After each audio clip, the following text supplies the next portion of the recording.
somos parte de uma fantástica criação de Deus.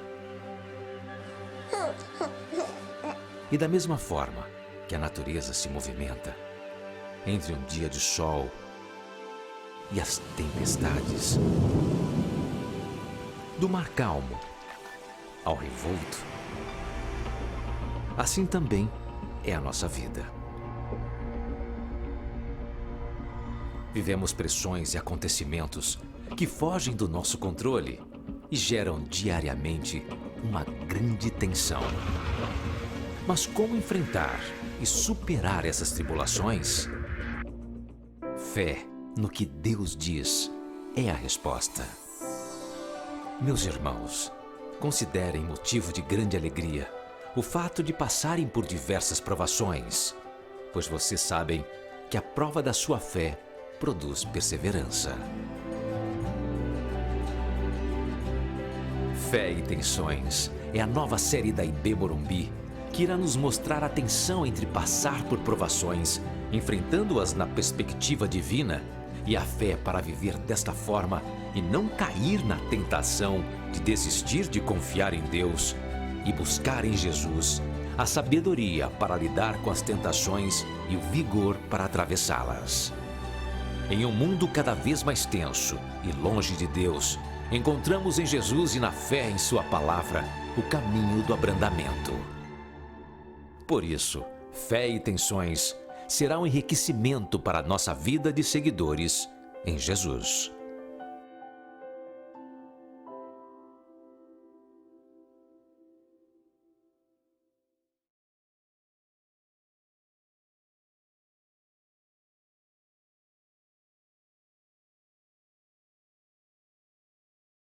Graça de Jesus para todos nós, amém? Para todos os que estão em casa também agora, nos assistindo pela internet, que a graça de Jesus também alcance o seu coração. O livro de Tiago irá nos guiar nessa manhã, capítulo 2, por favor, abra sua Bíblia comigo, ou ache aí no seu iPad, no seu iPhone, o texto da Escritura Sagrada. Tiago, capítulo 2, nós leremos a partir do verso 1. O livro de Tiago vem logo depois do livro de Hebreus, já lá um pouco no final do Novo Testamento, você vai se encaminhando lá para o final da Bíblia e você encontra esse livro. O livro de Tiago, capítulo 2, a partir do verso 1, diz assim a palavra do Senhor: Meus irmãos, como crentes em nosso glorioso Senhor Jesus Cristo, não façam diferença entre as pessoas, tratando-as com parcialidade. Suponham que na reunião de vocês entre um homem com anel de ouro e roupas finas, e também entre um pobre com roupas velhas e sujas. Se vocês derem atenção especial ao homem que está vestido com roupas finas e disserem: olha, aqui está um lugar apropriado para o Senhor, mas disserem ao pobre: você fique em pé ali, ou sente-se aqui no chão, junto ao estrado onde ponho os meus pés. Não estarão fazendo discriminação, fazendo julgamentos com critérios errados? Ouçam, meus amados irmãos, não escolheu Deus os que são pobres aos olhos do mundo, para serem ricos em fé e herdarem o reino que Ele prometeu aos que o amam? Mas vocês têm desprezado o pobre. Não são os ricos que oprimem vocês? Não são eles que os arrastam para os tribunais? Não são eles que difamam o bom nome que sobre vocês foi invocado? Se vocês de fato obedecerem à lei do reino encontrada na Escritura, que diz: ame o seu próximo como a si mesmo, estarão agindo corretamente. Mas se tratarem os outros com parcialidade, estarão cometendo pecado e serão condenados pela lei como transgressores. Pois quem obedece a toda a lei, mas tropeça em apenas um ponto, torna-se culpado de quebrá-la inteiramente. Pois aquele que disse: não adulterarás, também disse: não matarás. Se você não comete adultério, mas comete assassinato, torna-se transgressor da lei. Falem e ajam como quem vai ser julgado pela lei da liberdade, porque será exercido o juízo sem misericórdia sobre quem não foi misericordioso. A misericórdia triunfa sobre o juízo. Vamos orar mais uma vez. Baixa a sua cabeça, feche os seus olhos. Vamos nos colocar diante do Senhor, pedindo a Deus que fale conosco, pedindo a Deus que nos desafie, pedindo ao Senhor que essa palavra tenha liberdade de fato para fazer todo o trabalho que ela quer fazer, para fazer tudo aquilo que ela intenta fazer, que é adentrar os nossos sentimentos, as nossas emoções, que é nos desarticular para nos fazer mais uma vez, nos fazer novo, nos fazer a imagem e semelhança de Jesus. Senhor Deus, em nome de Jesus, pedimos, ó Deus, que a graça do Senhor esteja conosco. Pedimos que o Espírito Santo venha agora de maneira poderosa ao nosso encontro e nos dê discernimento, nos dê entendimento, nos dê sabedoria para conseguirmos compreender, para conseguirmos interpretar de fato o que o Senhor quer nos dizer nessa manhã. Que seja assim. Perdoe os nossos pecados, Senhor. No nome de Jesus que oramos. Amém e amém. Quando eu olho para esse texto de Tiago, me vem um sentimento de temor e tremor. Porque se nós colocarmos um óculos ideológico, seja aqui qualquer ideologia que for, nós talvez interpretaremos esse texto da maneira que Tiago não quis dizer, ou não quis falar. Então é muito perigoso nós irmos com certos pressupostos para esse texto bíblico e interpretarmos aquilo que o autor sagrado não quis dizer. Nós estamos então nessa série de estudos sobre o livro de Tiago, abordando fé e tensões. E na verdade, gente, esse texto de maneira muito específica e particular gera tensão. Mas a minha esperança e a minha oração é que até o final dessa reflexão possamos de fato compreender o que Tiago aqui quer nos dizer. Se nós formos então olhar para Tiago, nós vamos compreender que ele é talvez um dos mais judeus, vamos dizer assim, dos escritores do Novo Testamento. É como se Tiago tivesse mais o pé em Jerusalém do que os outros escritores do Novo Testamento. Tiago, por exemplo, foi aquele que lá em Atos dos Apóstolos liderou a igreja de Jerusalém juntamente com o apóstolo Pedro.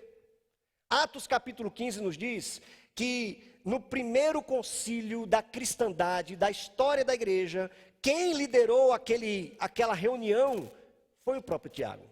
Então Tiago tinha esse desejo maior, vamos dizer, de colocar a lei do Senhor, de colocar os mandamentos do Antigo Testamento em vigor ainda como cristãos. O livro de Tiago, então, essa carta que ele escreve, muito provavelmente foi já depois de muito tempo da sua conversão, já no auge da sua maturidade cristã. Então, se você observar a carta, Tiago é o que mais vai trazer esses elementos do Antigo Testamento para a vida dos cristãos hoje em dia. Ele vai repetir 3 ou 4 vezes a expressão a lei perfeita que traz a liberdade. A lei perfeita que traz a liberdade. E quando ele escreve de maneira específica, então, esse capítulo 2, ele quer simplesmente nos dizer o seguinte, gente, grosso modo, Deus ama a todas as pessoas, indistintamente. Esse Deus revelado em Jesus Cristo, que é aquele mesmo Deus do Antigo Testamento, nos pede, nos incita, nos ordena, nos encoraja a amarmos todas as pessoas. Mas por que ele quer dizer isso? Porque provavelmente nas reuniões, nos ajuntamentos, nos cultos, nas celebrações deles, estavam existindo algumas tensões entre pessoas talvez de classes sociais diferentes. Então ele diz aqui, meus irmãos, como crentes em nosso glorioso Senhor Jesus Cristo, não façam diferença entre as pessoas, tratando-as com parcialidade. Aí ele diz, suponha que entra uma pessoa rica e uma pessoa pobre. Mas deixa eu abrir um parênteses aqui, gente, que é importantíssimo. Eu estava pensando essa semana, lendo esse texto, me preparando para essa mensagem de hoje, e me veio à mente o seguinte: Deus não trata as pessoas de acordo com classe social. Deus não trata ninguém chamando de rico ou pobre. Essa ideia de classe social é nossa, gente. Nós inventamos isso. Nós inventamos essa ideia de que uns são ricos e outros são pobres. Sabe como é que Deus olha para todos nós? Você sabe como é que Deus olha para a humanidade? Deus olha para nós como se estivéssemos nus diante dele. Deus olha para nós como se todos nós estivéssemos em um estado, entre aspas, de miséria. Todos nós. Então Deus conhece a humanidade de acordo com Gênesis capítulos 1 e 2. Quando Deus cria Adão, um homem específico, e a partir de Adão ele cria toda a humanidade. Então Deus conhece as pessoas e Deus conhece a humanidade. Mas sabe como é que Deus olha para cada um de nós? Deus nos chama pelo nome. Deus não chama ninguém de pobre e rico. Deus nos chama pelo nome. Deus chama Francisco, Deus chama Ângela, Deus chama Clara, Deus chama Humberto, Deus chama Jane, Rivanildo. Deus chama cada um de nós para um relacionamento pessoal com Ele. Então Tiago continua e diz, olha, suponha então que entre um pobre e um rico, de que maneira vocês vão tratar esses dois que são aceitos por Deus? Eles dois são aceitos por Deus. Aí Tiago vai dizer, cuidado, para que vocês não ajam com essas pessoas que têm menos condições financeiras, da mesma maneira que aquele pessoal lá de fora age para com vocês. Então perceba, gente, o que Tiago está dizendo aqui, não é que dentro da igreja já existiam ricos e pobres. Não é isso que Tiago está dizendo. Tiago não está dizendo que existia opressão dentro da igreja. Não é isso que ele está dizendo. O que ele está dizendo é o seguinte, cuidado, para que vocês não ajam com padrões mundanos dentro da igreja. Tenham cuidado para que vocês não tragam o paradigma de vida lá de fora para dentro dos arraiais da igreja. Cuidado, não façam isso. Porque se vocês fizerem isso, essa comunidade, a comunidade de Jesus Cristo, a comunidade do amor, que é a comunidade da misericórdia, não mais será reconhecida dessa maneira. É isso que Tiago quer nos dizer. Então ele vai colocar o seguinte, qual é a maneira de nós resolvermos tudo isso? O amor. É dessa maneira que a gente resolve.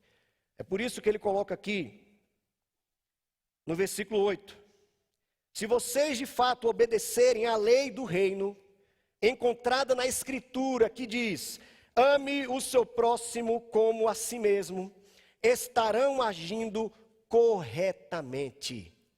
Então perceba, como um judeu que ele era, alguém um pouco mais apegado, vamos dizer assim, ao Antigo Testamento, aos preceitos morais da lei de Moisés, ele traz então o amor nessa perspectiva para dentro do diálogo. Ele insere o amor então no diálogo. Agora, gente, perceba algo aqui importantíssimo. Quando Tiago fala de amor, ele não está trazendo essa bagagem hollywoodiana para o amor. Não é isso que ele está dizendo. Nós incorremos no perigo de achar que amor é meramente um sentimento sem compromisso. Amor, então, é aquele friozinho na barriga que dá e depois passa. Isso é amor para muitos. Então, amor, gente, não é simplesmente quando eu me sinto bem no momento, eu pratico esse amor. Amor não é você simpatizar ou não com alguém. Amor não tem nada a ver com simpatia. Amor tem a ver com cumprir um mandamento. Preste atenção. Amor tem a ver com cumprimento de mandamento. Tiago, então, traz para o diálogo esse amor na perspectiva bíblica, na perspectiva do Antigo Testamento. Então, para ilustrar esse amor, ele diz, por exemplo, olha o que é que a lei diz. Você pode até cumprir uma parte da lei, mas se você não cumpre a outra, você se torna transgressor. Para ilustrar esse amor, então, ele traz os 10 mandamentos. Não matarás, não roubarás, não adulterarás, não dirás falso testemunho, não cobice nada do seu próximo, nem a esposa do próximo, nem as coisas do próximo. São os 10 mandamentos. Então percebe como é que a lei moral de Deus, esses mandamentos, essas ordenanças de Deus ainda vigoram em nossas vidas no dia de hoje. Então o que é esse amor, gente? É cumprirmos a lei de Deus. Porque a lei de Deus é toda a vontade de Deus que Ele deixa para o mundo. Esse amor, então, é o resumo de toda essa lei. Esse amor que Tiago traz, então, é o cumprimento, é a conclusão de toda a lei. Então ele diz, vocês querem resolver essas tensões de rico, pobre? É simples, amem. Mas não ame a partir de mera simpatia. Amar é uma obediência. Amar significa ter coragem. É preciso ter coragem. Amar significa ir além, sair de nós mesmos, abrirmos mão dos nossos preconceitos, abrirmos mão de todo o nosso acervo de conhecimento acerca do bem e do mal, do certo e do errado, e amarmos o outro. E amarmos o outro. Então ele continua e diz, olha, se vocês não fizerem assim, se vocês não amarem as pessoas, vocês estarão exatamente indo no caminho contrário do caminho que Deus fez para com vocês. Em outras palavras, o que Tiago diz aqui sobre a misericórdia. É isso que ele quer dizer. Olha o versículo 14. Falem e hajam como quem vai ser julgado pela lei da liberdade, porque será exercido juízo sem misericórdia sobre quem não foi misericordioso. A misericórdia triunfa sobre o juízo. Agora eu pergunto para todos nós, gente. O que é que Deus viu em nós para atraí-lo, para agradá-lo, para fazer com que ele se entregasse por nós e nos amasse? Ele não viu nada. É como os teólogos dizem, ele viu Jesus, na verdade, em nós. Mas em si, Deus não viu nada em nós para que se agradasse e fosse atraído até nós. Ele não viu. Então por que é que ele nos amou? Me respondam, por que é que ele nos amou? Porque ele é misericordioso. É isso. Porque a misericórdia triunfa sobre o juízo. Porque Deus poderia muito bem ter nos julgado e definitivamente dito, apartai-vos de mim para sempre. Mas qual foi a resposta última de Deus? Misericórdia. Essa é a resposta de Deus para toda a humanidade. Aí Deus diz para cada um de nós, se eu exerci misericórdia para com vocês, por que é que vocês não vão exercer para com o outro? Não é para com o pobre, é para com alguém que tem nome. Francisco, Ângela, mas que socialmente é um pouco diferente de nós. Então, se Deus nos aceitou em Cristo, nós devemos aceitar essas pessoas também. Que porventura cheguem na nossa comunidade. Que porventura um dia adentre essas portas. Nós vamos aceitar porque Deus também já as aceitou. Lembra? Deus aceitou todas as pessoas por causa do sacrifício de Cristo. Todas. E amar como Deus amou é o que vai fazer o diferencial. É o grande diferencial. Muitos de nós pensamos que nós precisamos ser politicamente corretos. Olha, se o discurso do mundo hoje é ame todos os pobres, se o discurso hoje é ame todos os homossexuais, então a igreja vai ter que fazer também. Falei, não. Eu não vou amar essas pessoas porque é politicamente correto. Eu vou amar essas pessoas porque Deus me amou primeiro. Essa é a resposta da igreja para o mundo. Eu não vou de acordo com a onda. Porque amanhã o discurso muda. Não vamos mais amar o pobre. Aí a igreja fica em maus lençóis, né, gente? Nós amamos as pessoas porque Deus nos amou primeiro. Então nós amamos essas pessoas com o amor de Deus. Não é porque nós queremos ser, entre aspas, socialmente falando, bonzinhos. Essa comunidade não é a comunidade dos bonzinhos. É a comunidade dos amados de Deus. Amém? Essa igreja não é a igreja dos politicamente corretos, é a igreja dos regenerados em Cristo. É isso que nós somos. E é esse o nosso discurso. Nós não podemos abrir mão desse discurso. Nós não queremos ser politicamente corretos, nós queremos ser cristãos. Essa é que é a diferença. Então, de maneira prática, eu quero responder o que é que esse amor pode fazer por nós. Quando nós nos dedicamos a esse amor, quando nós cumprimos esse mandamento do amor, de não fazer acepção de pessoas, de abraçar a todas as pessoas, o que é que esse amor faz então? Primeiro, esse amor supera. Ele supera o quê? Ele supera as barreiras. Lembra o que é que o apóstolo Paulo diz? Que em Cristo não há mais barreira social nenhuma. Não há mais diferença de rico, pobre, preto, branco, argentino e brasileiro, nada mais disso.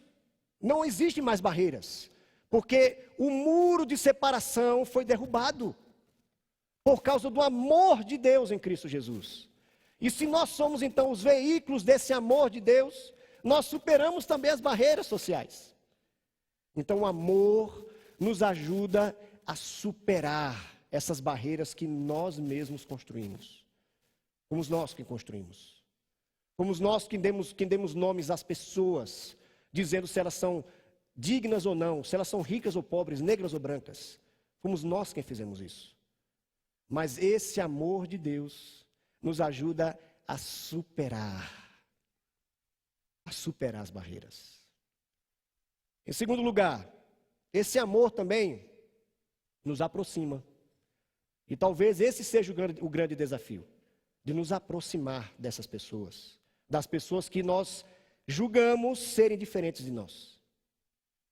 Então esse amor não apenas nos ajuda a derrubar as barreiras que nos dividem uns dos outros, os seres humanos, criados à imagem e semelhança de Deus, mas esse amor também nos encoraja a chegar perto, a nos aproximar, a estar perto. E eu não vou mentir, gente, esse é um grande desafio. É um grande desafio. Porque são estilos de vida diferentes, perspectivas diferentes, história de vida diferente, paradigmas diferentes, valores diferentes. Mas eu pergunto mais uma vez: se Deus aceita todas as pessoas, quem somos nós para não aceitá-las? Se Deus se aproximou em Cristo Jesus de todas as pessoas, quem somos nós para não fazer o mesmo? Quem somos nós para não abrirmos mão dos nossos preconceitos e de alguma maneira, não sei como, aí Deus vai falar com cada um de nós, nos aproximarmos, estendermos as mãos e mostrar que a igreja de Jesus, ela não é politicamente correta, mas ela é a igreja do amor de Cristo. É isso. É o que aconteceu com essas crianças que vieram aqui, que a Rose mesmo disse. Crianças que vieram também, elas vieram também, por causa de toda a festa que aconteceu aqui, mas elas queriam comer. Elas queriam comer. E foram aqui abraçadas, estavam aqui no meio de todo mundo, como se fosse uma outra criança qualquer. Essa é a igreja, gente. Essa é a igreja de Jesus. Em terceiro e último lugar, esse amor que é o cumprimento de um mandamento, esse amor que é o cumprimento de toda a lei de Deus, esse amor que nos aproxima mais de Jesus em primeiro lugar, que nos faz semelhantes a Ele, nos liberta. Então, em primeiro lugar, Ele supera as barreiras. Em segundo, Ele nos aproxima dessas pessoas. E em terceiro e último lugar, Ele nos liberta. E essa ideia de libertação para Tiago é muito cara. Porque, como eu havia mencionado no início, Tiago vai se referir à lei de Deus como a lei que traz a liberdade. Então não é uma lei simplesmente pesada. Não é uma lei que vem para oprimir, é uma lei que vem para libertar. Então o que é que ele quer dizer com amor e lei que traz a liberdade? Quem ama é livre. Simples assim. O que é que ele quer dizer então? Que quem ama como Deus ama é livre dos seus ídolos. Nós não podemos negar, gente, que nós podemos idolatrar aquelas coisas que temos. Nós podemos idolatrar o nosso carro, nós podemos idolatrar a nossa carreira, nós podemos idolatrar a nossa casa bonita, nós podemos idolatrar a nossa conta no banco, nós podemos idolatrar o lugar onde nós trabalhamos, nós podemos idolatrar tantas coisas. E não tem como o próprio Cristo disse, servirmos a dois senhores. Porque os dois senhores vão exigir o nosso próprio coração. Os dois senhores vão exigir a nossa atenção. É por isso que Jesus disse, não faça para si ídolos. Porque senão vai tomar o lugar de Deus. E onde não há Deus, não há liberdade. Não há liberdade ali. Então o que é que Tiago está pedindo para cada um de nós? Ame para que vocês sejam libertos dos seus ídolos. Ame como Cristo amou, para que vocês não tenham nada a dever a ninguém, a não ser o próprio amor. A não ser o próprio amor. O próprio Jesus vai dizer: conhecereis a verdade, que é a própria lei de Deus, e a verdade vos libertará. Todos nós queremos ser livres, gente, mas poucos pagam o preço para chegar até essa liberdade. Todos nós queremos ser livres das nossas amarras, das nossas correntes. Todos nós queremos ser livres existencialmente, daquilo que nos traz peso, que nos traz remorso, daquilo que atravanca a nossa vida, mas poucos querem pagar o preço para essa liberdade. Poucos. É o que Paulo vai dizer. Nós fomos libertos para a liberdade mesmo. Nós somos livres. Mas só é livre de fato quem ama. Quem ama como Cristo amou. Esse é o desafio para todos nós. É de abraçarmos o mundo como Cristo abraçou. É de abraçarmos o outro, seja esse outro quem for. Esse outro que tem nome, que não é uma massa, que não é mais um no meio da multidão. Esse outro que tem nome, porque Deus deu nome a ele. Então é amando da mesma forma que Cristo amou que nós seremos livres, que nós seremos felizes. Em outras palavras, esse é o nosso desafio nessa manhã. Que Deus nos dê graça. Que Deus nos dê graça para abraçarmos esse desafio, porque é um desafio inclusive para mim. O dia que você disser que a fé cristã não é mais um desafio para você, você não vive mais a fé cristã, porque a fé cristã é um desafio. A fé cristã nos inquieta constantemente. A fé cristã nos desestabiliza constantemente. Porque a palavra de Deus, gente, ela vem de fora do mundo em direção a nós. Para nos desestabilizar mesmo. Mas quando nós aceitamos a lei que traz a liberdade, essa lei perfeita que Tiago coloca, nós somos livres. Livres para viver como Cristo quer que a gente viva. Amém? Vamos orar. Baixe a sua cabeça. Feche os seus olhos.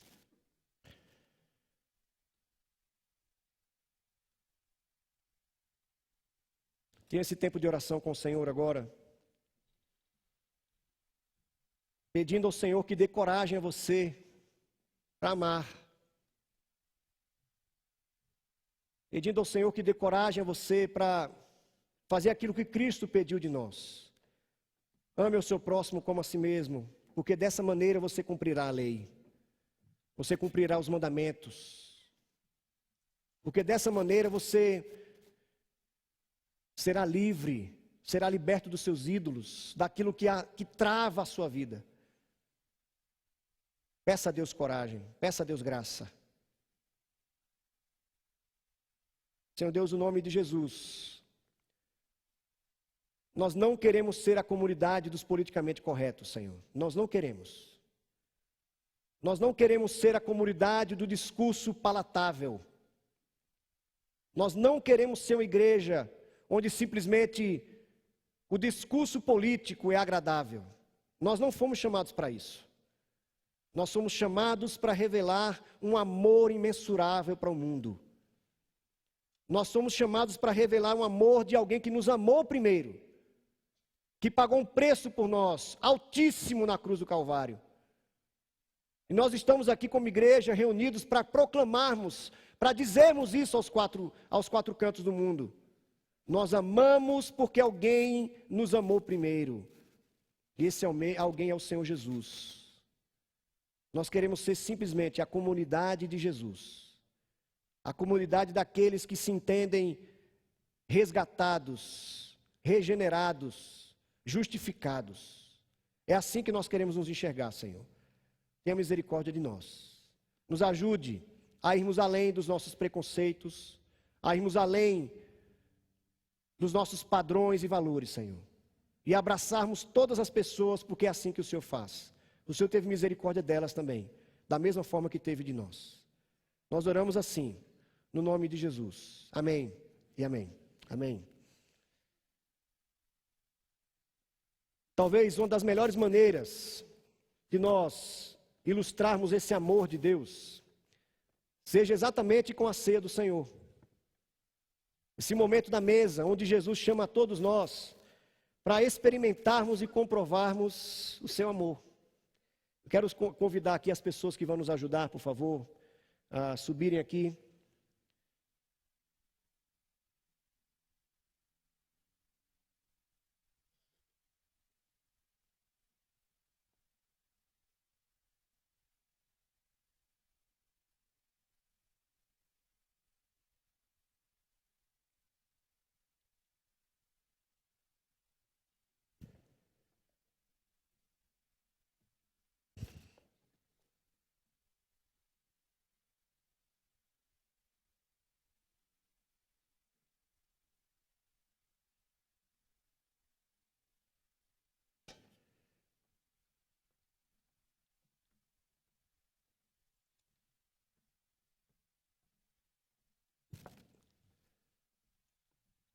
Pegando aqui. Não desço ainda não, tá bom? Não, ainda não.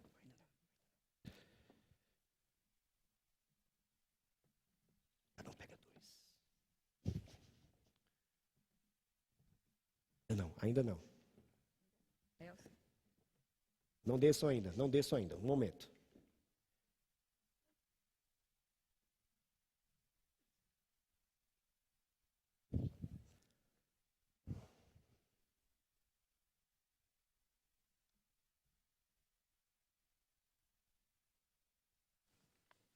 Eu quero orar antes com cada um de vocês e quero convidar todos aqueles que já entregaram a sua vida a Jesus, que já entendem que são resgatados por Jesus e que tiveram experiência de conversão, de salvação com Cristo Jesus.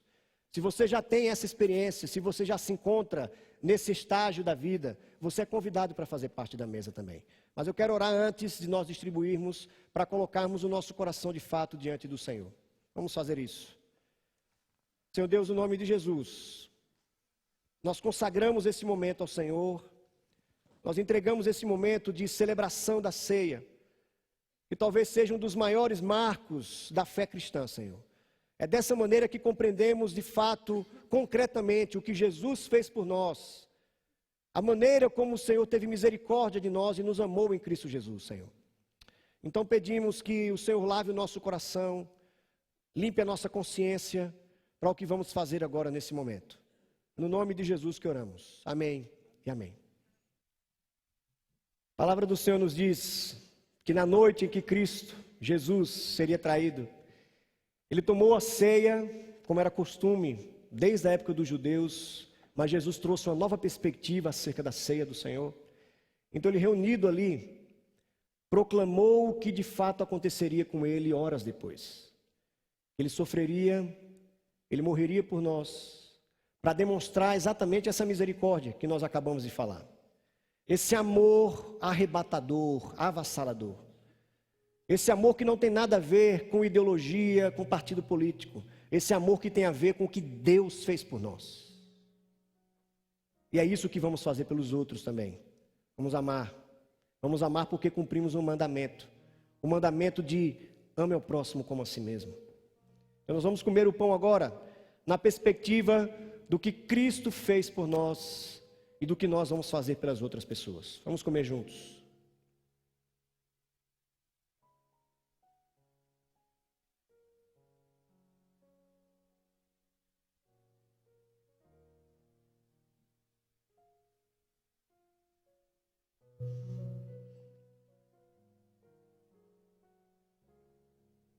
Obrigado, Senhor, pelo plano que o Senhor tem para a humanidade.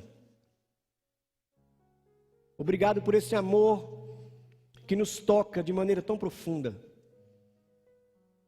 Obrigado por esse amor que ultrapassou todas as barreiras. Obrigado por esse amor que teve que ser traspassado na cruz do Calvário. Obrigado porque esse amor nos alcançou. E nós queremos alcançar outros também com esse mesmo amor. Que seja assim.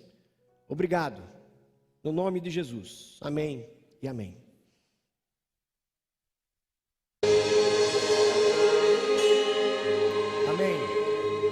alguém deixou de receber o cálice, por favor, deseja receber, levante um dos seus braços, por favor, para que possamos ir até você. Todos aqui receberam também? Todos? Muito bem. Esse cálice é o que simboliza a nossa libertação. Esse novo acordo, esse novo contrato que Deus em Cristo Jesus fez com toda a humanidade, fez com todos nós que somos chamados de cristãos. Então foi a coragem de Jesus que fez com que tivéssemos uma nova oportunidade. E o sangue dele demonstra isso. Era necessário então que houvesse derramamento de sangue, para que Deus mais uma vez se relacionasse com a humanidade pessoalmente, para que Deus nos perdoasse, para que Deus tivesse misericórdia de nós. Foi necessário então sangue precioso. É por isso que Paulo vai dizer que o preço que ele pagou por nós foi altíssimo, altíssimo. Então todos nós agora vamos beber esse cálice nessa perspectiva de que algo muito avassalador, algo que doeu muito, foi esse preço que foi pago por nós na cruz. Vamos todos juntos.